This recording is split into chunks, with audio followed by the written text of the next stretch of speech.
होना चाहता, तो मेरे को चाहिए कि मेरे को कॉन्सेप्ट समझ में आ जाए। मेरे पास 3-4 वर्ड्स हैं, ठीक है। मेरे पास पहला वर्ड आता है TQM, जो हमने पहले ही पढ़ लिया था चैप्टर 2 में ही, ठीक है। फिर हमारे पास में एक वर्ड आता है TPM, जिसको हमने इस चैप्टर में भी पढ़ा, और जब तब भी थोड़ा बहुत पढ़ा था, क्वेश्चन में आ गया था तो मैंने आपको थोड़ा बहुत समझा दिया था। फिर उसके बाद अभी आप कह रहे हो कि सर ये कोई सिक्स सिग्मा नाम की चीज आ गई, ठीक है। फिर आप कहते हो कि सर एक BPR नाम का कॉन्सेप्ट भी है।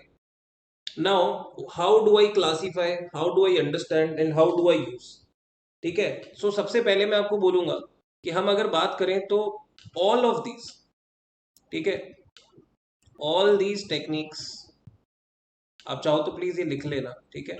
और नहीं लिखना चाहते तो कोई होड़, मतलब ऐसी कोई जबरदस्ती नहीं है, हुड़दंगबाजी नहीं है। All these techniques are process based, ठीक है, process based, cross functional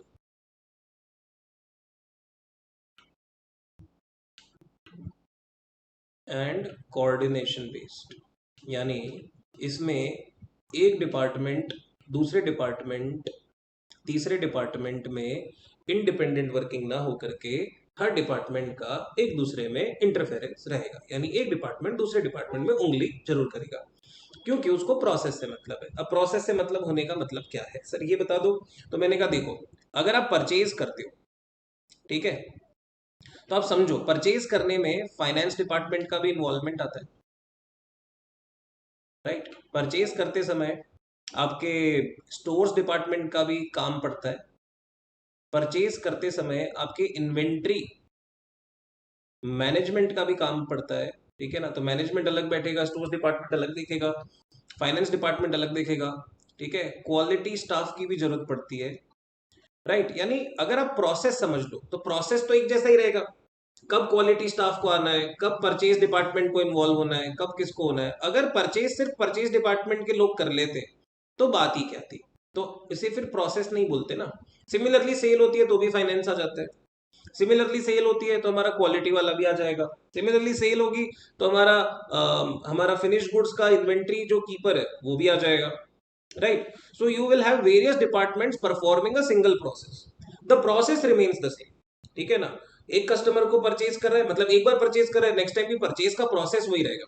so the process flow will have steps, कि भाई पहले परचेज डिपार्टमेंट ये काम करेगा, मटेरियल रिक्वेजिशन नोट क्रिएट करेगा फॉर एग्जांपल, ठीक है ना, वो जनरेट होगा, फिर वो प्रोसेस होगा, फिर जो डिपार्टमेंट है, ठीक है, स्टोर से आएगा MRN कि भाई हमें मटेरियल चाहिए, डिपार्टमेंट देखेगा कि भाई मटेरियल है नहीं, स्टोर्स बताएगा मटेरियल नहीं है, भाई फैक्ट्री से आया MRN आया कि भाई हमें तो मटेरियल लाओ, मटेरियल ये बना के देगा MRN इधर परचेज डिपार्टमेंट को कि भाई हमको मटेरियल चाहिए आप मंगाओ।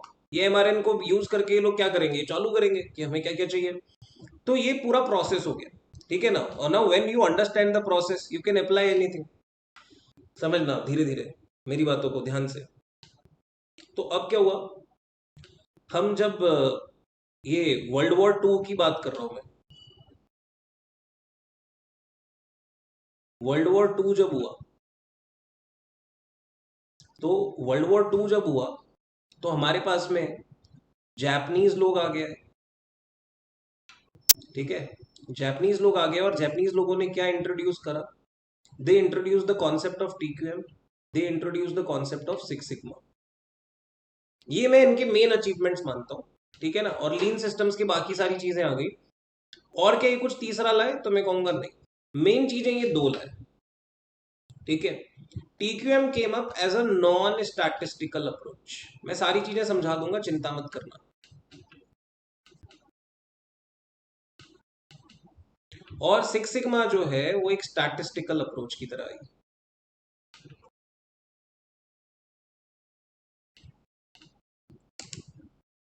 ओके सर, आप TPM को भूल गए।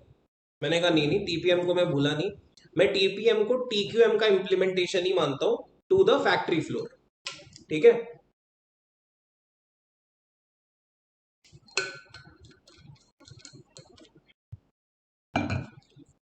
सो I want to say we consider TPM as factory floor implementation of TQM, simple.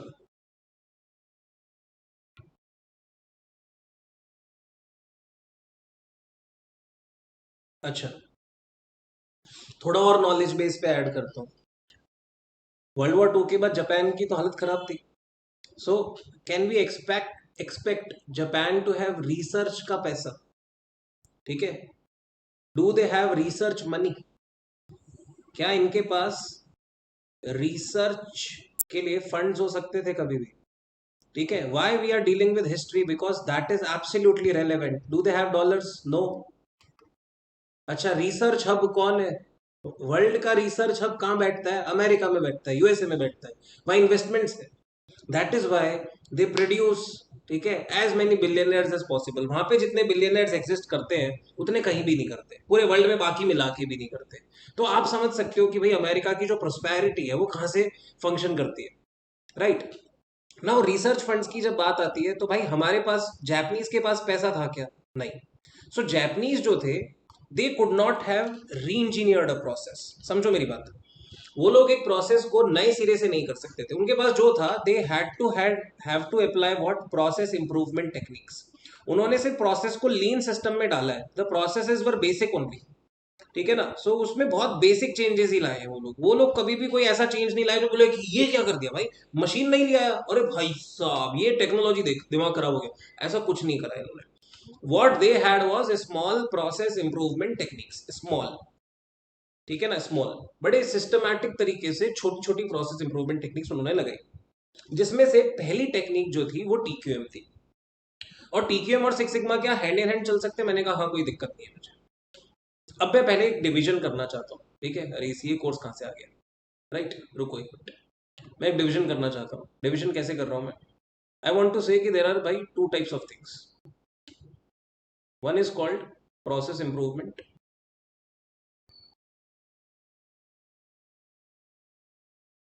And one is called process री इंजीनियरिंग। सर काम प्रोसेस में क्यों हो रहा था? काम प्रोसेस में इसलिए हो रहा था क्योंकि प्रोसेस अगर अच्छा होता है ना तो हमें ओवरऑल सेटिस्फैक्शन मिलता है, customers are going to be happy. और प्रोसेस क्या होता है ना, प्रोसेस एक जैसा होता है तो आप उसके ऊपर ना इंप्रूवमेंट पे काम कर सकते हो। आप डिपार्टमेंट्स को इंप्रूव नहीं कर सकते, you can improve processes. Okay, so this is the base. Now when I talk about process improvement, तो प्रोसेस इंप्रूवमेंट में हमारे पास टेक्निक आ गई TQM and six sigma. One is non statistical, one is statistical, ठीक है ना? ये statistics involve है इसमें। क्यों है वो मैं सब बता दूंगा, ठीक है ना? क्यों थोड़ी सी साइंटिफिक हो जाती है वो भी बता दूंगा, ठीक है ना? अरे स्टैटिस्टिक्स क्यों लिख दिया मैंने? स्टैटिस्टिक्स, ठीक है। आजकल क्या वर्डल खेल रहा हूँ तो हर चीज ना 5 वर्ड बनाने की आदत बहुत हो गई। अच्छा सुनो, यहाँ पे बीपीआर आ जाएगा, बिजनेस प्रोसेस री इंजीनियरिंग, ठीक है ना? बिजनेस प्रोसेस री इंजीनियरिंग। अच्छा, ये जापानीज लोग ले आए, बहुत बढ़िया। लेकिन ये चीज तो यूएसए ही लाएगा, ठीक है? ये क्रांति तो यूएसए ही लाएगा। और यूएसए क्रांति कहाँ से लाएगा? टेक्नोलॉजी से लाएगा। कौन सी टेक्नोलॉजी से लाएगा भाई? उसको टेक्नोलॉजी को यहाँ पे हम बोलेंगे इन्फोटेक। इन्फोटेक का बिजनेस में इंट्रोडक्शन जो है वो कोई बहुत ज्यादा नया नहीं है, ठीक है? 1990, ठीक है? और 1990 से पहले ही ये लोग अपनी इंडस्ट्रीज को रिवाइव कर चुके थे। World war two happened somewhere around 1942 to 1945, ठीक है ना? 2-3 साल के भीतर ही इनके बीच में हुआ था। मैं कोई हिस्टोरियन नहीं हूँ, right? So let me not go into the details and the dates as facts, but as far as I remember 1942 से 1945 के आसपास ही वर्ल्ड वॉर टू हो गई थी। So TQM and six sigma उसके बाद यूज हुए होंगे of course, until this boss came in, ठीक है ना? मैं आपको समझा दूंगा सारी की सारी चीजें, चिंता नहीं करनी है। Let's be very slow, let's understand the basic function of these techniques, ठीक है? टीक्यूएम के साथ में टीपीएम कवर हो जाता है, so I am not talking about that. Six sigma क्या है और क्यों है और टीक्यूएम से क्यों अलग है, और मैं क्या अलग लिखूं? भाई भगवान, मेरे को सवाल पूछ लेंगे वो लोग, ठीक है, इंस्टीट्यूट वाले, और मेरे को समझ में नहीं आएगा अगर केस स्टडी में देख के कि ये टीक्यूएम की बात हो रही है, सिक्स सिग्मा की बात हो रही है, मैं इंजीनियरिंग से क्या मतलब निकालूं, तो मेरा तो मतलब खराब हो जाएगा, राइट? सो मेरे को चाहिए कि सर आप इसको ना डिफरेंशिएट करके दो मेरे को ढंग से, और अच्छे से समझा दोगे तो हमारी मतलब वारे न्यारे हो जाएंगे। सो मैं बताता हूँ टीक्यूएम की जो अप्रोच है आपकी, ये ना इंटरनल फोकस रखती है, इंटरनल फोकस ऑन क्वालिटी, ठीक है? And it's a non statistical approach. जब शुरुआत में हम लोगों ने क्वालिटी को समझना स्टार्ट किया समझना मेरी बात बहुत ध्यान से। शुरुआत में जब हम लोगों ने क्वालिटी को समझना स्टार्ट करा, तो मेरे दिमाग में ये बात आई कि मैं जो भी बना रहा हूँ, जो भी हम प्रोड्यूस कर रहे हैं, देखो शुरुआत में आप ऐसा भी मान सकते हो कि जो कस्टमर्स होते हैं traditionally they were not that knowledgeable. When more companies came in, they started getting knowledge of what they wanted out of a product. Initially थोड़ी ना कस्टमर्स को इतना पता होता है। तो जब इंडस्ट्रीज रिवाइव हो ही रही थी, जापान में काम हो ही रहा था, तो ये लोग क्वालिटी फोकस्ड हो गए। एटलीस्ट हम क्वालिटी बेंचमार्क्स में कुछ बने, ताकि हम नेट एक्सपोर्टर्स भी बने, हम लोग अच्छा काम भी करें और हमारी कहीं वक्त हो। ठीक है ना, ग्लोबल मैप पे अपनी कोई इज्जत होनी चाहिए यार। राइट, जैसे अब इंडिया की इज्जत हो रही है ना, इंडिया ने मतलब क्या जबरदस्त काम करा। ठीक है, इंडिया अभी रशिया से ऑयल ले रहा है। राइट, $35 पर बैरल इंडिया को सस्ता पड़ रहा है। तो इंडिया क्या अपने ग्लोबल छाप छोड़ रहा है ना कि भाई अभी हम देखो आपदाओं को अवसर में बदलेंगे। तो हमारे जो वर्ड है वो हम पूरे करके दिखा रहे हैं। तो ये क्या, ये हमारे अंदर का मतलब कैलिबर है जो फुट फुट के बाहर आ रहा है। राइट, तो वैसे ही जापान ने अपना कैलिबर जो था उनको क्वालिटी पे दिखाना था, क्वालिटी पे, अपने सिस्टम्स पे, अपने अरेंजमेंट्स पे, and what ever little they had, right, उससे काम किया उन्होंने। तो हर तिनके को तलवार में बदलने की कोशिश की किसने? बाहुबली ने नहीं, उसने, जापान ने। ठीक है, so internal focus on quality है, नॉन स्टैटिस्टिकल अप्रोच है। सो मैं अगर ये बोतल देख रहा हूँ ना, तो मेरे दिमाग में ये क्वेश्चन रहेगा कि मैं इसको और बेहतर कैसे कर सकता हूँ, इसके अंदर क्या एलिमेंट्स डाल सकता हूँ कि और अच्छी हो जाए। तो हमने कहा टेम्परेचर कंट्रोल कर दो, डिजाइन अच्छा दे दो, ठीक है, फंक्शनली एक्सेसिबल बना दो, ऐसे करके रबराइज ग्रिपिंग दे दो बाहर, तो किसी को पकड़ने में दिक्कत नहीं हो, शेप ऐसी बना दो कि होल्ड करना आसान हो, राइट, थोड़ा क्वर्की कर दो। तो ये सारी चीजें जो है, ये सब क्या है, ये टीक्यूएम की अप्रोच है। क्या इसके अंदर कोई स्टैटिस्टिक्स लगी है? नहीं।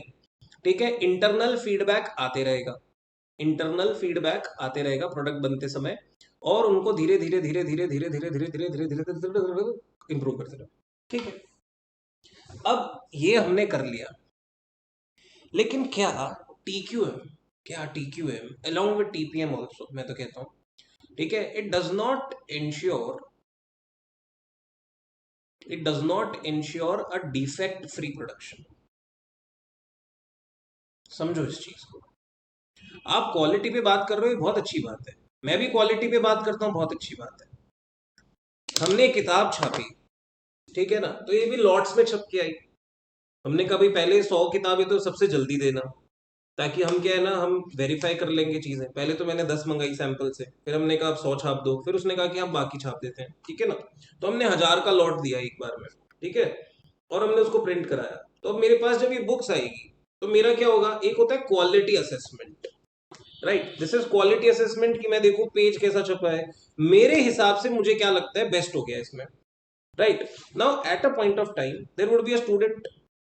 अभी स्टूडेंट क्या करेगा, स्टूडेंट मुझे बताएगा, student at a point of time मुझे बताएगा कि सर मुझे इसमें ये समझ में आया, ये नहीं पसंद आया, क्या हम इसमें ये और कर सकते हैं, वो और कर सकते हैं। That is external feedback. अगर मैं एक्सटर्नल फीडबैक को समझूं, और अगर हम प्रोडक्शन फ्लोर पे जाए, मेरी तो सर्विस वाली चीज है, और अगर मान लो इसमें कोई पेजेस मिसिंग हो या कोई प्रॉब्लम हो, तो वो क्या हो गया, डिफेक्ट हो गया। डिस्पाइट ऑफ मैं क्वालिटी के ऊपर ध्यान, क्वालिटी के ऊपर फोकस, पेज क्वालिटी बढ़िया, चीजें बढ़िया, वो बढ़िया, अगर 4 पेज मिस हो गए, तो that is what, a defect.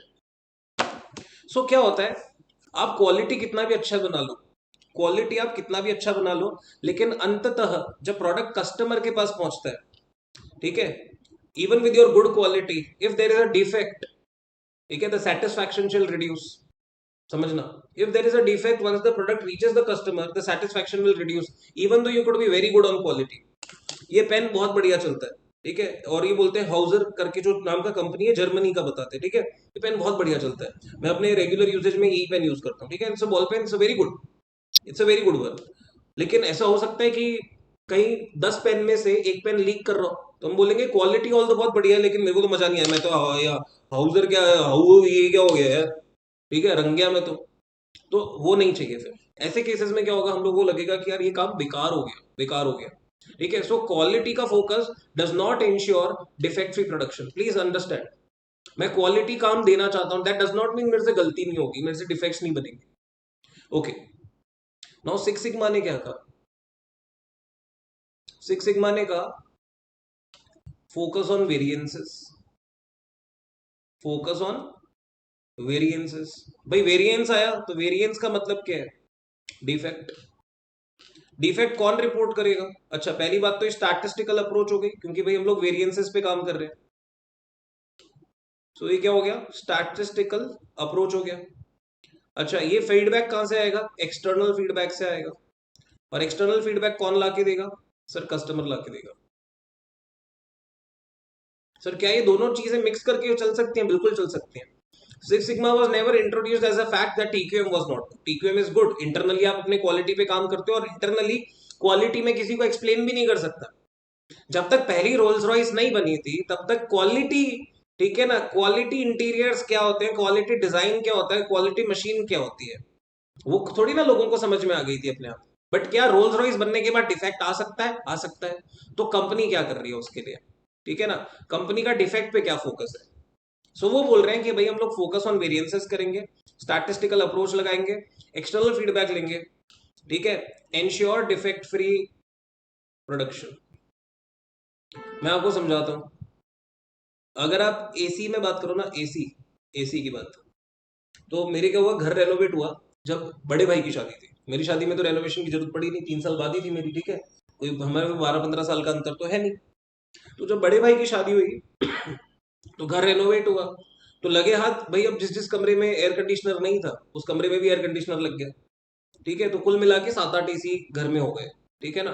और भाई जो ड्राइंग रूम में था, तो ड्राइंग रूम में पहले एसी नहीं था, कूलर फिटेड था। ठीक है, तो हमने कहा अब यार करा रहे हैं तो एसी लगा देते हैं दो। तो ड्राइंग रूम में मैचिंग मैचिंग एसी आ गए। अब भैया के रूम में एसी आया, तो वो आया हिताची का।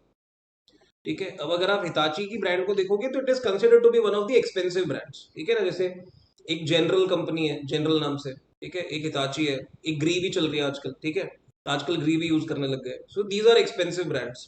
ठीक है ना, पैनासोनिक वैनासोनिक ये सब क्या है, ये सब मतलब ठीक ठाक आते हैं, राइट, दीज आर एक्सपेंसिव।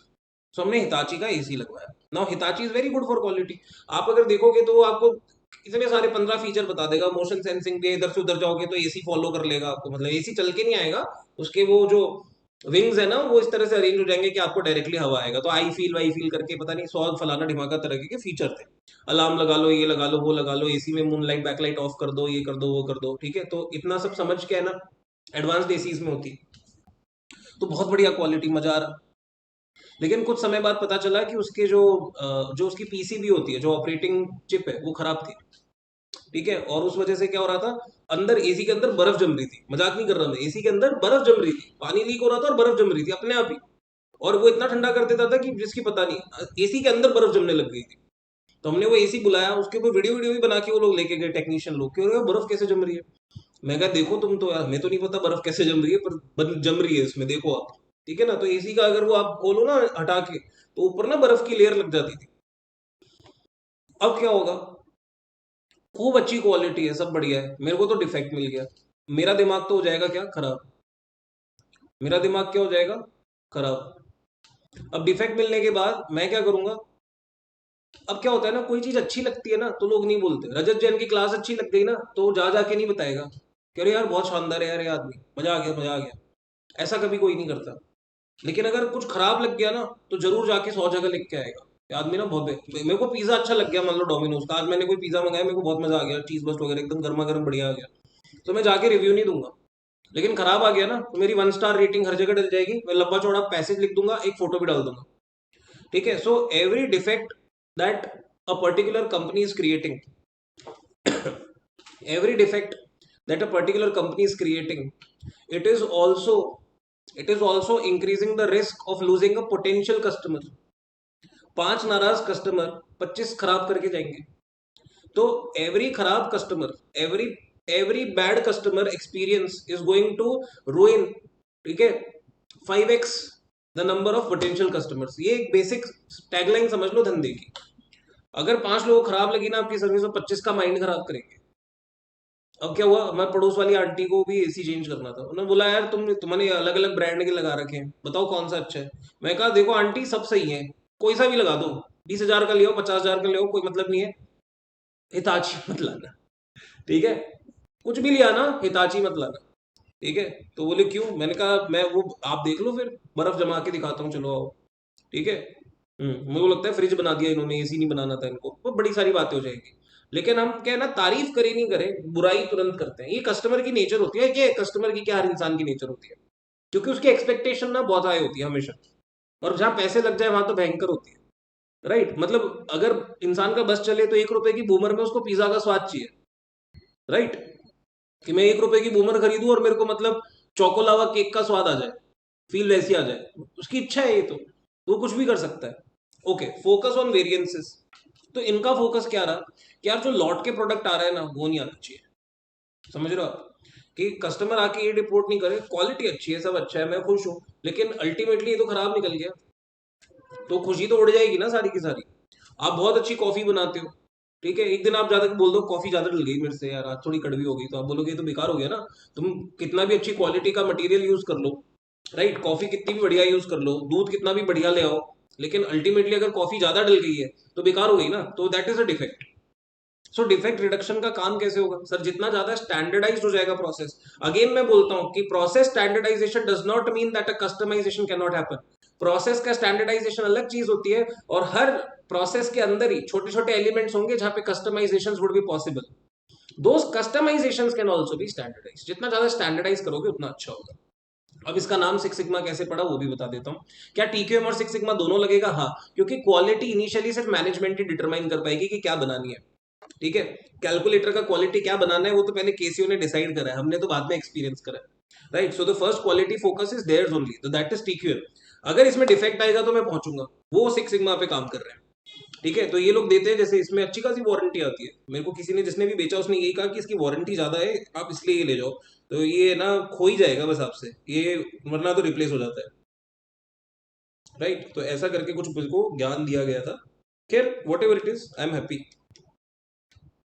ठीक है ना, मैं हैप्पी हूँ, मेरे को सही लगता है। तो ये जो दिया इन्होंने मेरे को कैलकुलेटर, तो खैर मैं कहाँ था, मैं ये समझा रहा था कि वेरिएंसेस पे फोकस है, डिफेक्ट पे, तो अगर कल को इसमें डिफेक्ट आएगा तो बात होगी, लेकिन क्वालिटी क्या होनी चाहिए वो तो उसने ही मुझे बताया। So TQM is something that is happening, six sigma is something that is happening, but six sigma was discovered later. Eventually समझ में आया लोगों को कि यार ये भी करना पड़ेगा। Now this came as a statistical approach. कैसे सर, आपको ही पता होगा, दिस समथिंग कॉल्ड सिग्मा, ठीक है, that is known as variance, या आप कह लो standard deviation. So anything which deviates from standard, ठीक है, anything which deviates from standard is the problem basically. अब समझना, इन्होंने क्या करा, इन्होंने ऐसे कोशिश मारी, पहले मैं डेविएशन रीड करना सिखा रहा हूं। ठीक है, मान लो एक प्रोजेक्ट है जिसका हमने कंप्लीशन टाइम एक्सपेक्टेड निकालने की कोशिश करी है, तो हमने एक एवरेज कंप्लीशन टाइम निकाला, एवरेज, तो दैट इज कॉल्ड ये, इसको हम बोलते हैं मीन। क्या सर कोई स्टैटिस्टिकल कैलकुलेशन करनी है एग्जाम में? नहीं सर, फिर आप क्यों सिखा रहे हो? क्योंकि स्टैटिस्टिकल है मेथड, इसलिए भाई। ठीक है, इसलिए सिखा रहा हूँ। हाँ, तो यहाँ कोई मेरे को कोई मजा नहीं आ रहा, मेरे को समझाना है, तुमको समझा दूंगा तो तुम एग्जामिनेशन में अच्छा लिख के आओगे, गंदा नहीं लिख के आओगे। थ्योरी लिखने के लिए भी समझ चाहिए कि था क्या, रट्टा नहीं चाहिए, रट्टे रटने से कुछ नहीं होता। ठीक है, रट लोगे तो बिगड़ जाएगी बात, एक बार पहले समझ लो, समझ लोगे फिर एकदम पढ़ते ही टेक्स्ट समझ में आ जाएगा, तो फिर उसको रिप्रेजेंट करना आसान हो जाता है, रिप्रोड्यूस करना आसान हो जाता है। हाँ, तो हमने मीन निकाला। अब मान लो मीन आया 25 दिन, 25 डेज, ठीक है ना, तो ऑफ कोर्स आपके कुछ प्रोबेबल टाइमिंग्स होंगे, तो वहां पे कहीं कहीं पे 31 दिन भी खत्म हो रहा होगा, कहीं पे 20 दिन में भी हो रहा होगा। ठीक है, सो चांसेस होंगे, प्रोबेबिलिटीज होंगी, तो finally you multiply and you get mean as 25 days. Now you calculate the standard deviation. Now standard deviation से पहले वेरिएंस निकालते हैं, तो वेरिएंस में आप स्क्वायर कर देते हो हर चीज का, so that the plus minus impact does not nullify. Negative side का इंपैक्ट भी बना रहे, पॉजिटिव साइड का इंपैक्ट भी बना रहे। सो स्टैंडर्ड डेविएशन आ गया 3 डेज। ठीक है, तो दैट मीन्स कि प्रोजेक्ट जो है वो 22 से लेके 28 दिन तक कभी भी हो सकता है, कंसिडरिंग 25 दिन हमारा मीन है, उस मीन से +3 डेज भी हो सकता है, -3 डेज भी हो सकता है। Reading of deviation is very important, if you cannot read the deviation you cannot understand anything. ठीक है, और ये आपको कहीं ना कहीं एफएम वगैरह में भी काम आएगा, क्योंकि अप्रोच यूज हो रही है, तो आपको समझना पड़ेगा कि भाई स्क्वायर क्यों करते हैं। स्क्वायर इसलिए करते हैं, we need both the effects, अगर नहीं करेंगे तो टोटल में नलीफाई होकर 0 आ जाएगा, so that is why we do the square. And now we have kept both the directions open, जहां पे हम देख सकते हैं, तो हम लोग फाइनल आंसर आने के बाद क्या बोलेंगे कि ये नेगेटिव साइड भी जा सकता है, ये उस तरफ पॉजिटिव में भी जा सकता है। नाउ डिफेक्ट्स में क्या हुआ, डिफेक्ट्स में बेसिकली सिक्स सिग्मा ही अप्रोच कैसे बनी, तो आप बोलोगे कि 6 बार वेरिएंस कंप्यूट किया क्या, तो मैंने कहा हाँ किया। सर क्यों किया, अरे उनकी मर्जी। नहीं सर उनकी मर्जी नहीं, मैं आपको बताता हूँ। उन्होंने कोशिश करी कि हम लोग पहले ना लेके आते हैं कि डिफेक्ट्स कितने आए, तो उन्होंने कहा कि शुरुआत में जब हमने बनाया तो हमारे पास इतने डिफेक्ट्स है। They found out the reasons. उन्होंने अपने फिर गोल्स क्रिएट करे कि इनको कैसे रिड्यूस कर सकते हैं, अपनी इंजीनियरिंग करी, जो भी बेसिक इंजीनियरिंग है, ठीक है ना। अगेन जो सेम प्रोसेस है उसी में मेहनत कर रहे हैं, कुछ नया नहीं बना रहे, कुछ जीरो से चेंज नहीं कर रहे। So we had that approach कि भाई इस पे मेहनत करते हैं वापस से। नया गोल बना, नई चीज डिसाइड हुई। जब नई चीज डिसाइड हुई तो क्या हुआ, हमने 1 सिग्मा करा, फिर 2 सिग्मा करा, फिर 3 सिग्मा करा, फिर 4 सिग्मा करा, फिर 5 सिग्मा करा। फिर जब 6 बार करा, 6 बार ये हो गई मेहनत, ठीक है। सबसे पहले लगाने वाली कंपनी थी मोटोरोला। किताबों में कुछ भी दे रखा हो उससे हमें मतलब नहीं है, लेकिन मैं आपको समझा दूं सीधे सीधे, मोटोरोला, ठीक है, जो आज खुद ही आउट ऑफ बिजनेस जैसी है। क्योंकि समय और अप्रोच, ठीक है ना, समय बहुत मैटर करता है। Assessment of customer is very very important. तो वो लोग एक टाइम पे, मेरे को याद है, एक फोन बनाए थे मोटो रेजर, पागल थे हम लोग उसके पीछे, ठीक है। हालांकि हमारे पास किसी के पास भी नहीं था, अमीरों के फोन थे वो तो। मैं 7वीं 8वीं में था यार, ठीक है, तो कहाँ से होता। लेकिन जिसके हाथ में दिख जाता था ना तो लगता था कि हाँ यार ये भाई डूड है, हमारे किसी कजिन के पास हुआ ये सब हुआ तो ऐसा। अच्छा खैर, तो 6 सिग्मा पे इनको पता चला कि there were 4 defects, 4 defects in a million. मतलब अपने प्रोसेस पे इतनी बार काम कर लिया, इतनी बार उन्होंने इसको री इंजीनियर नहीं बोलूंगा, मैं कहूंगा कि इसको इतनी बार करेक्ट करा, इतनी बार इम्प्रूव करा, not reengineer but improved, that they finally got into a position where in there were 4 defects in a million, यानी 10 लाख में 4 खराब। अब आप बोलोगे कि सर क्या फिर 7 सिग्मा भी हो सकते हैं, मैंने कहा बिल्कुल हो सकते हैं, कोई प्रॉब्लम ही नहीं है। लेकिन इसमें जितना डिफेक्ट रिडक्शन आएगा वो इतना माइन्यूट है कि, और इसमें जो खर्चा पड़ जाएगा तुमको ये सब करने में और इसके बियॉन्ड जाने में, वो कोई रेलेवेंस नहीं रहता। बेटर क्या है कि ये जो 4 डिफेक्ट्स आएंगे इनको क्या करना चाहिए, इसको रिप्लेसमेंट के लिए रेडी रहना चाहिए, रिप्लेसमेंट रेडी रहना चाहिए। क्या सर ये टोयोटा ने लगा दिया होगा, टोयोटा ने बहुत कुछ लगाया, मैंने कहा हाँ टोयोटा ने लगा दिया, ठीक है, टोयोटा ने 6 सिग्मा भी लगा दिया। किसी ने भी इन्वेंट करा उससे मतलब नहीं है। अगर अच्छी बेस्ट प्रैक्टिस है, बेस्ट प्रैक्टिस है, ग्लोबल बेस्ट प्रैक्टिस है, अप्लाई हो सकती है, तो क्यों नहीं करनी चाहिए, करनी चाहिए। यही तो सिखाया जाता है, बेंचमार्किंग इसी को तो बोलते हैं। कि अगर आपको किसी की बेस्ट प्रैक्टिस समझ में आती है, किसी दूसरी कंपनी की भी समझ में आती है, लेकिन आपको लगता है कि अपने प्रोसेस पे लगा के हम इसे इंप्रूव कर सकते हैं, why not, just go ahead and do it, ठीक है। वैसे देख लेना कोई पेटेंटेड काम नहीं उठा लो किसी का।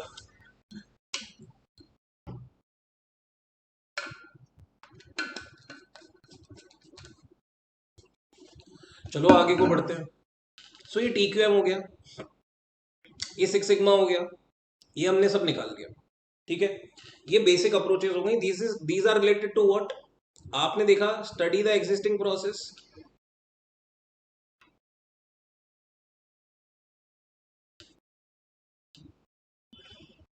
Improve,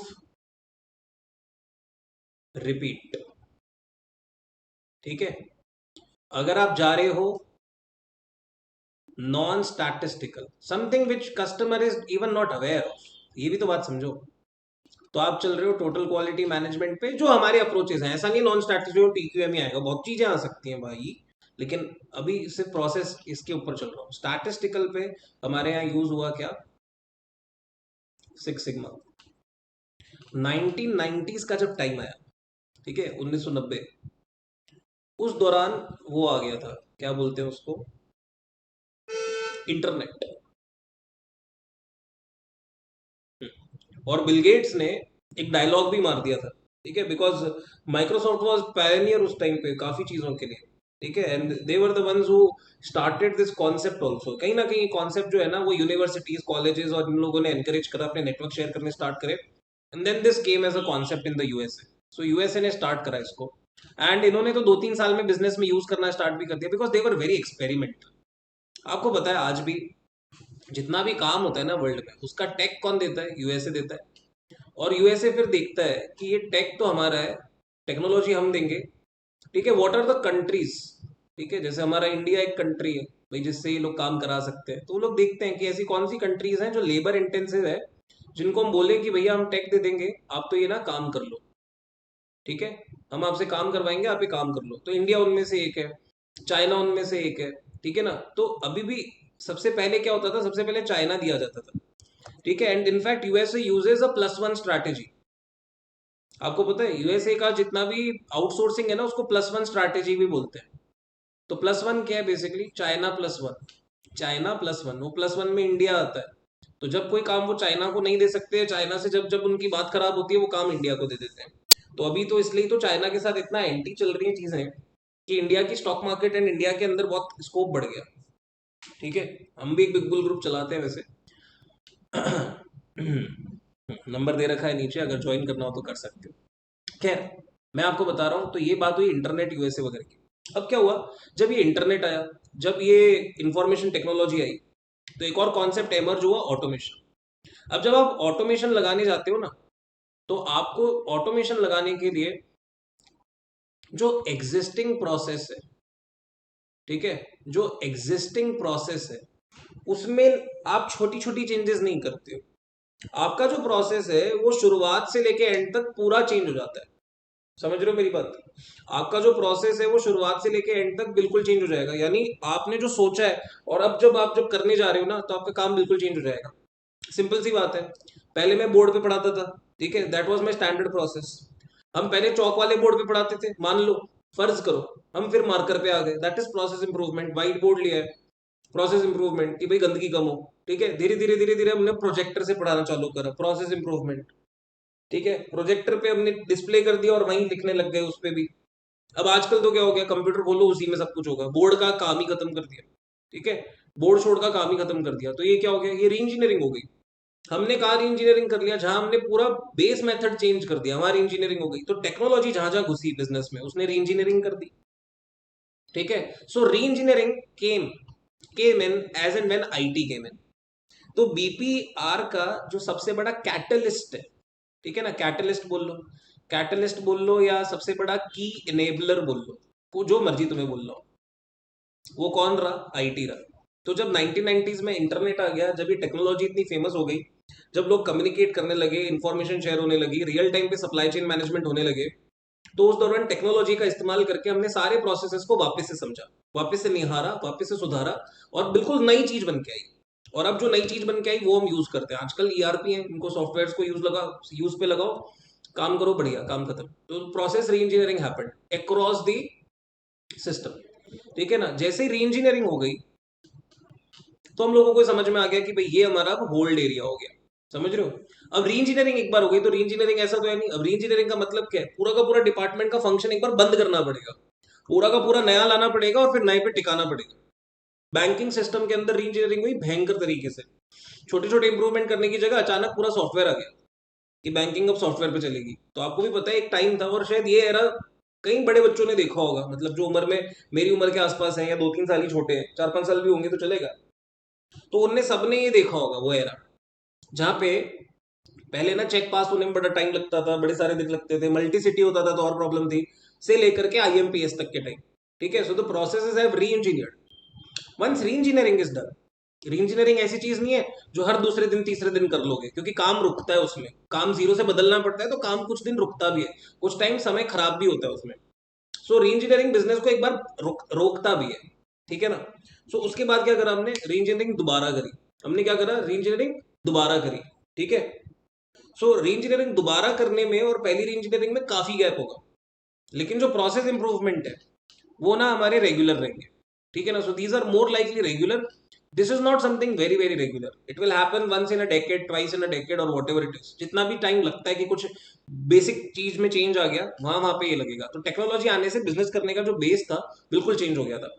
that is why we needed re engineering. See the concept is absolutely important, क्योंकि जब तक आपको टीक्यूएम, सिक्स सिग्मा, बीपीआर, इनके बेसिस में डिफरेंस नहीं पता ना, तब तक प्रॉब्लम है। So re engineering is going to overall the business as well. Sir lean manufacturing में, बाकी चीजों में आपको लगा री इंजीनियरिंग थी, हमने कहा नहीं।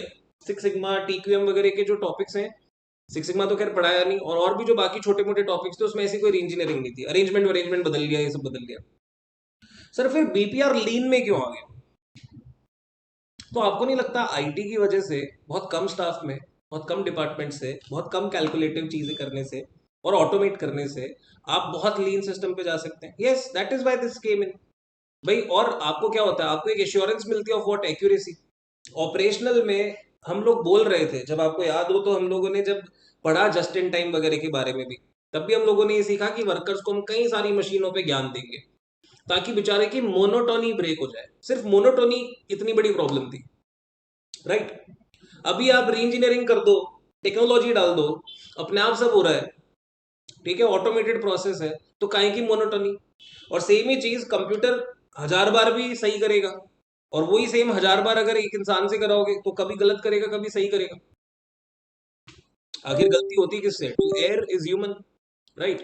So that is why we need to, this is the basic aspect of both, all the three things, ठीक है। And I have given you the era as well, I'm not a historian, but I had to give you a creative insight as to what it is, right?